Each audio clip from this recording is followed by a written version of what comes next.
"Papa, the girl in the trunk is asking to be let out," our child said during a quiet family drive. His innocent voice cut through the silence, making my heart skip a beat. I turned to my husband, trying to read his reaction. His face, which had been calm a moment ago, turned pale. I couldn't tell if he was trying to play dumb or was genuinely frightened by his words. He glanced back at our child through the rearview mirror, his eyes wide with fear. "That's a scary thing to say," he muttered, trying to dismiss it. "You shouldn't tell such lies." I glared at him from the passenger seat, feeling a knot of suspicion tightening in my chest.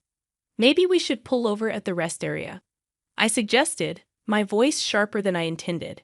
It had been 6 years since we got married.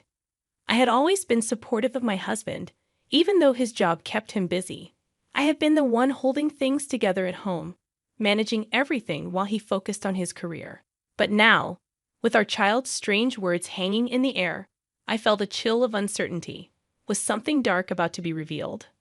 "My name is Emily Carter, and I married my husband, Michael, when I was 30 years old. He is 5 years older than me, and our relationship had always seemed solid.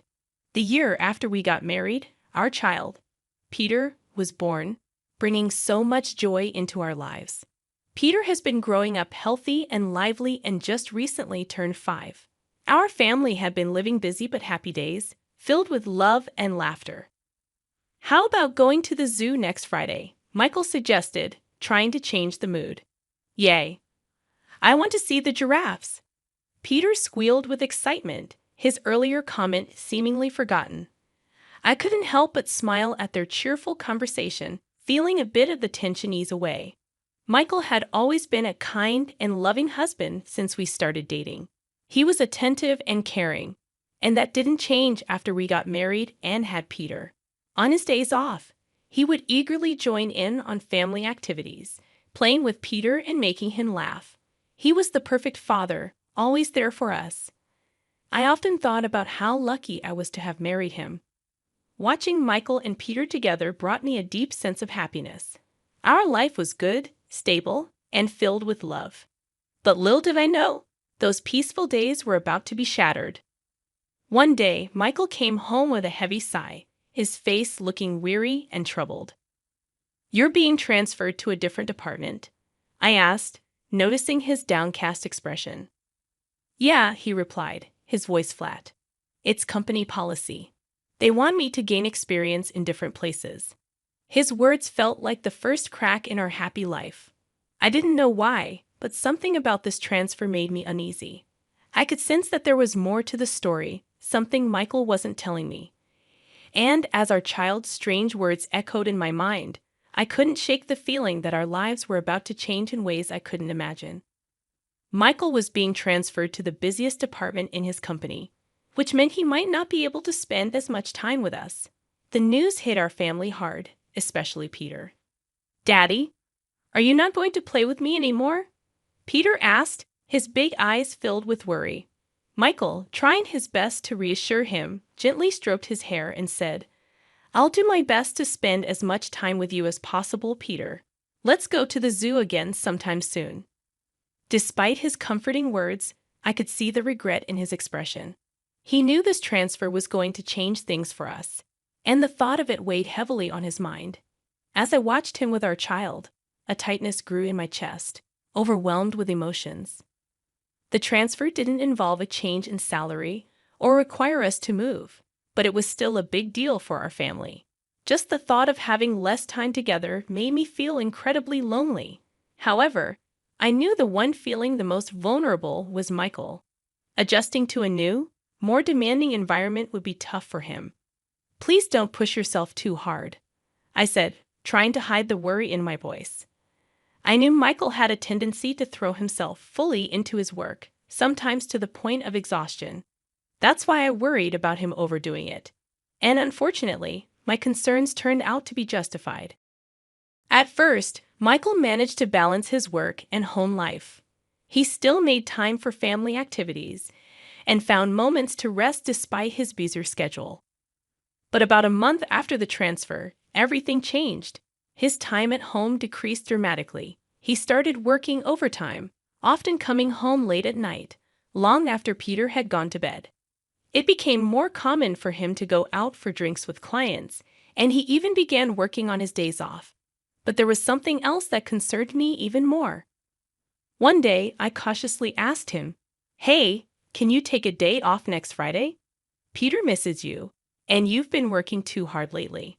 Michael looked at me with a tired, frustrated expression.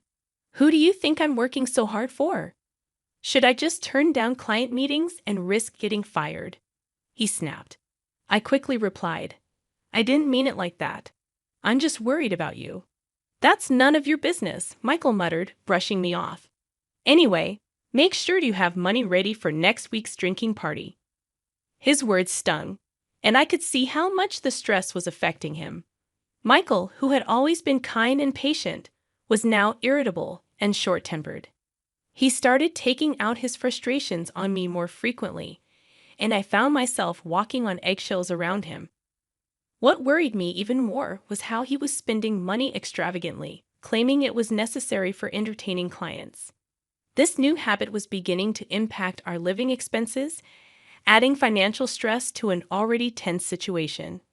Because I knew how kind he used to be, I was more worried than angry about his current behavior. It was clear to me that the pressure of his new job was getting to him, and I feared he was going to collapse from overwork if things didn't change. I felt helpless, not knowing how to make things better for him or for our family. As the months passed, Michael's situation only worsened. 5 months after his transfer, he reached a point where he was coming home mostly just to sleep. Our conversations became brief, and the connection we once had felt distant. Peter, feeling the absence of his father, started to show signs of sadness. He often wore a forlorn expression, missing the time they used to spend together. Seeing him like that broke my heart. I knew we couldn't go on like this. I needed to find a way to help Michael before his relentless work schedule took an even bigger toll on our family. But I didn't know where to start. The weight of it all was becoming too much to bear. I knew things couldn't go on like this, so I started trying to figure out a way for Michael to take a break. He was clearly overwhelmed, and our family was suffering because of it. But just as I was beginning to make plans, more bad things started to happen, almost as if the universe was working against us. The worst blow came when my mother, who had been battling an illness for several years, suddenly passed away in the hospital. The moment I heard the news, it felt like the ground had been pulled out from under me. "No, Mom," I whispered, tears streaming down my face. My father had died when I was young, so my mother was the only parent I had left. Losing her felt like losing the last piece of my childhood. I couldn't even have a proper conversation with her before she passed away, and that regret weighed heavily on me. When the call came, I was at home, and I was so shocked that I couldn't move for a while. I just stood there, frozen, as the realization hit me that she was really gone. But what hurt even more was Michael's reaction when I told him about my mother's passing. His response was unbelievably cold. "Hey, do I have to go to that funeral too?" he asked, his voice completely devoid of sympathy. I stared at him, my eyes wide with disbelief. "Yes, the relationship between you and my mother might have been distant, but she was still your mother-in-law." "She was family," I replied, trying to keep my voice steady. "Don't get mad at me," he muttered, rolling his eyes. "Oh, why does this have to happen now? I had plans too." His words cut through me like a knife. In the past, Michael would have comforted me, perhaps by rubbing my back and grieving with me together. But now, as he sighed in dissatisfaction, he seemed like a completely different person from the one I had promised to spend my life with. Naturally, he didn't help with any of the preparations for my mother's funeral. I arranged everything alone, feeling more isolated than ever. On the day of the service, Michael remained silent and sullen. He didn't offer any support or comfort, and after the funeral ended, he simply said, "It's over now, right? I'm heading home first," and left without helping with the cleanup. I was initially confused by his reaction, but by then, I had lost the energy to be angry. I was simply bewildered and deeply disappointed in him.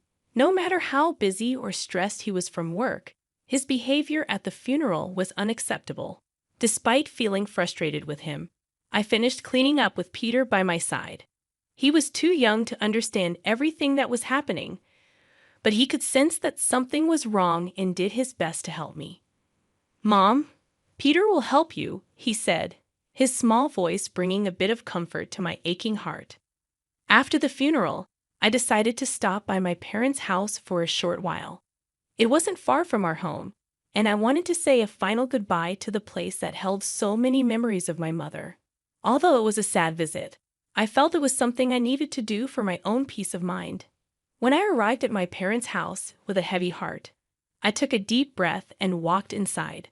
The house felt empty, a shell of what it used to be. As I stood in the living room, surrounded by the remnants of my mother's life, I felt the weight of everything crashing down. I felt a wave of sorrow wash over me, but before I could even begin to process my feelings, something unexpected happened. "Mom, wait a moment," Peter suddenly shouted, his voice filled with urgency. "Huh, Peter, what's wrong?"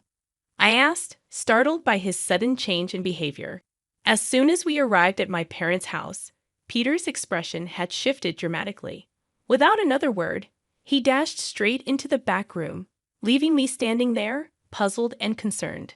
I quickly followed him, my heart pounding with a mix of anxiety and confusion, wondering what could have caused him to react like this. I had taken Peter to visit my mother's place several times before, but I had never seen him act like this. Curious and concerned, I hurried to follow him as he moved with a sense of purpose. Peter stopped in front of the dresser, his small hands reaching for the second drawer from the bottom. It was as if something was drawing him to it. "Mom, Grandma wants you to have this," he said, holding up an old hand mirror. The sight of the mirror took my breath away. It was an item that had always been precious to my mother. She cherished it so much that she rarely used it, and I didn't even know where she kept it. I stood there, stunned, as I realized that Peter had somehow found this hidden treasure. "How did you know it was here? And what do you mean Grandma wanted me to have it?" I asked, my voice tinged with disbelief. "When Grandma was sleeping earlier, she told me that you were sad and asked me to give this to you." Peter answered innocently, his eyes wide with sincerity. I couldn't hide my surprise. His words sent a chill down my spine. There was no way Peter could have known about the existence of this hand mirror, let alone where it was kept. Yet here he was, holding it out to me with a calm certainty that was both unsettling and awe-inspiring. Wanting to understand what was happening, I decided to ask him some questions, things he couldn't possibly know. I asked about tomorrow's dinner menu, what I was thinking about, and even thoughts I had during the funeral. To my astonishment, Peter answered each question correctly, as if he had read my mind. It became clear to me that my son had a mysterious ability to know what people were thinking. I was both amazed and bewildered. "Wow, that's amazing, Peter. You know everything?" I said, stroking his head gently, still trying to wrap my mind around this revelation. I had always thought that the idea of mysterious abilities was just something from stories, never imagining that my own child might possess such a power. Peter, pure UV of his newfound ability, put his hand on his high P and gave me a confident look. "That's right. Peter knows everything about day 2. "About day 2? What do you mean?" I asked, my heart skipping a beat. What he told me next was incredibly unbelievable and UNFORGIVABLE. Peter revealed things about my eel that shook me to my core. I listened in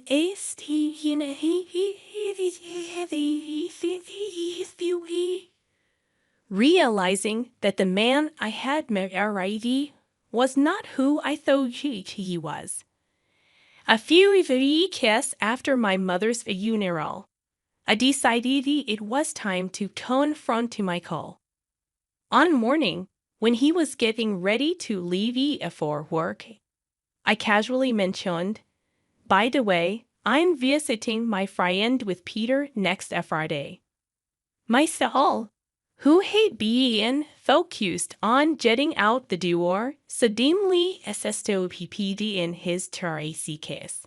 He frowned, looking genuinely troubled. Really? Oh no, I'm OFF that day. That's too bad, he said, his voice filled with artificial concern. I could sense the insincerity in his tone. It was clear to me now that he was hiding something. I let out a small, knowing smile, careful not to reveal my true feelings. Now that I knew the truth, there was no left for my tail inside me.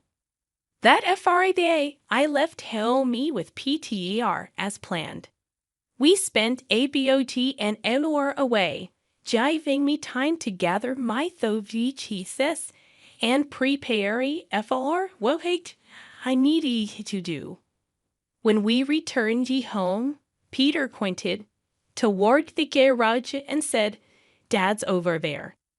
I took a deep breath and waved LKD toward the garage, where the shutter was still down. My heart was pounding, but I knew the idea. I lighted a light knocked on his shutter, and he lead out to my CKL. I know we will more in there. Open it. There was a moment of silence, then a hesitant voice replied, "You. Immediately. I thought you and Peter had plans." It's can see LED. I repeal LIEKALNLI. If you are going somewhere, we want to come with you. He sounded flustered and hesitant, clearly not expecting this. Oh, okay, he stammered, reluctant to open the garage shutter. I had a pretty good idea of the way he was going on inside, but decided to stay quiet and observe. Peter wants to go for a drive too, I added, hearing the hope in his voice. Human able to resist, Michael had no choice but to agree. A few minutes later, he reluctantly opened the garage, and we started our drive together. Sitting in the passenger seat, I looked at Michael as he drove. His profile was tense, and it solidified my final decision.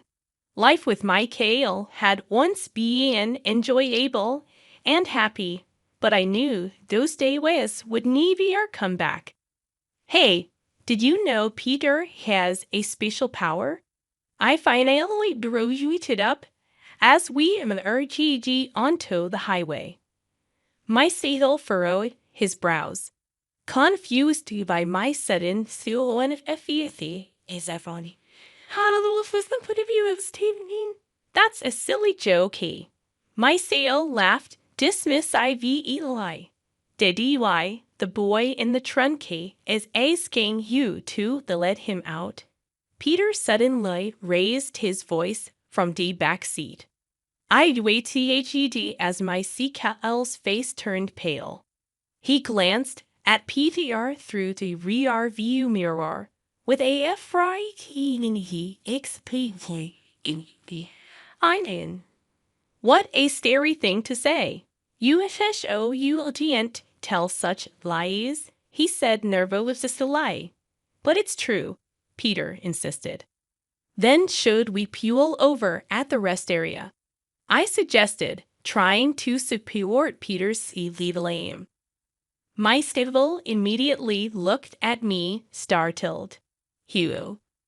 We don't need to do that. It's just a kid's joke, he said, trying to brush it off. Peter has a mysterious power, you know. Besides, it's hot today, and it could be dangerous if someone's really in there. He must have my CG made sense because, after flinching and staying, He reluctantly headed towards the rest area, his expression contorted. Upon arrival, we left Peter in the air-conditioned car and went outside to check the trunk. I don't think there's anything in there, Michael muttered. Come on, quickly, I urge you to. Realizing he couldn't escape anymore, Michael nervously opened the trunk, breaking into a cold sweat.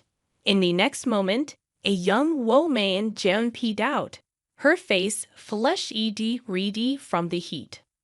I knew you were cheating, I shouted, my suspicions confirmed me. The young woman, looking embarrassed and uncomfortable, stood there while Michael shook his head. No, it's not like that. She's a colleague from work. We were just working together, he stammered, trying to explain. Wow, working in the trunk of our car, I retorted sarcastically. At the new department, you're doing a job. Michael's excuses were pathetic and unbelievable. It turned out that while Peter and I were out, Michael had been cheating with this woman at home. They were about to go for a drive when we returned unexpectedly, so he had no choice but to hide her in the trunk. As the woman was taken away, Michael seemed unable to fully grasp the situation. He kept trying to come up with more excuses, but I wasn't listening anymore. I knew our marriage was over. The trust and love we once had were gone, replaced by betrayal and lies. I looked at Peter, who was watching everything quietly from the car. I knew I had to be strong for him, to move on and build a new life without Michael. I laughed at how ridiculous Michael's lie was, standing my ground as I pulled out a piece of paper from my bag. And what is this? I asked, showing him the paper. It read, let's go on a drive date on Friday. Michael and the woman, Janice, turned pale when they saw it. It was no surprise. They could see their flirty email exchanges printed right there. Thanks to Peter, I had found out everything on the day of my mother's funeral at my parents' house. My son had told me, Daddy has been spending a lot of time with Janice lately. I'm sad because Janice is taking Daddy away from me. After witnessing Peter's strange ability to know things, I became suspicious and decided to keep an eye on Michael. Sure enough, I found undeniable proof of his affair on his phone, so I had made up the fake plan to catch him in the act. It's a shame this drive turned out this way, I said sarcastically. It's unfair to look through my phone without permission. Michael protested, his body tense as he reacted to my words. His absurd remark made me burst into laughter. I thought you were just busy with work, but it turned out you were spending time with Janice, using our money for your dates. Who exactly is being unfair here? I shot back. By the way, I've been recording everything since we got into the car. Remembering all the wrongs Michael had done, I pulled out my phone from my pocket. I had secretly pressed the record button to capture everything. And the evidence I had wasn't just messages and this video. I'd also set up hidden cameras in our house and garage. And Janice, I know everything about you too. Under my relentless confrontation, they both turned white as sheets. I was furious with Michael, but I couldn't forgive Janice either. I had thoroughly investigated my husband and figured out who she was. Janice was a 27-year-old new employee who worked with Michael in his new department. From the messages, it was clear she knew about me, yet she still went ahead with the affair, making her just as guilty. Oh, sorry, Emily, Michael whimpered, clearly not expecting to be cornered so perfectly. His pitiful attempt to plead with me only filled me with more disgust. I glared at both of them with all the anger I could muster. I will not forgive either of you. Get ready to pay alimony. Hearing my firm words, and perhaps realizing their fate, both of them collapsed to their knees. After that, I divorced Michael. The fact that I had recorded everything and gathered all the evidence paid off. They were ordered to pay $650,000 in compensation. I was also able to get $1,000 a month in child support from my ex-husband. But their trouble didn't stop there.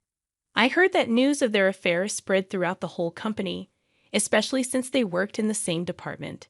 This made things very uncomfortable for them, and eventually they broke up. Their coworkers started to disapprove of them, and in the end, they had no choice but to resign. Now, I've heard they're struggling with the burden of the compensation payments and are left with nothing. Meanwhile, I'm enjoying peaceful days with Peter. I'm focused on giving him lots of love and support, knowing he has a special gift.